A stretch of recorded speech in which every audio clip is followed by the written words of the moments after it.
நபிகள் பெருமானார் ஸல்லல்லாஹு அலைஹி வஸல்லம் அவர்களுடைய அன்பு நண்பர் அபூபக்கர் சித்திக் ரலியல்லாஹு அன்ஹு அவர்கள் அறிவிக்கக்கூடிய ஒரு நபிமொழி சஹீஹுல் புகாரியிலே பதிவு செய்யப்பட்டிருக்கிறது.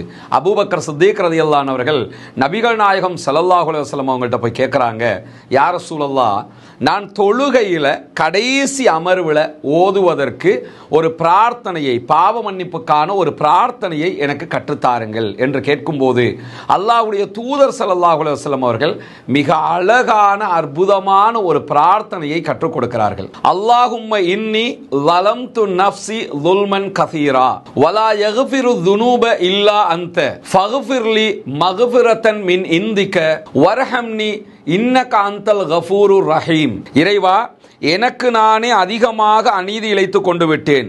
உன்னை தவிர வேற யாராலும் பாவங்களை மன்னிக்க முடியாது. எனவே உன்னிடமிருந்து எனக்கு மன்னிப்பு தருவாயாக, மேலும் எனக்கு கருணை புரிவாயாக.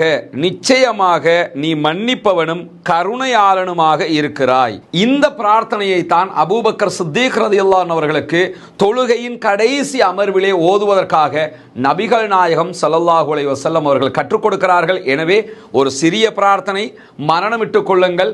ஒவ்வொரு தொழுகைகளிலும் கடைசி இருப்பிலே ஓதி வாருங்கள். இம்மையிலும் மறுமையிலும் மாபெரும் பாக்கியங்களை பெற்றுக்கொள்வோம்.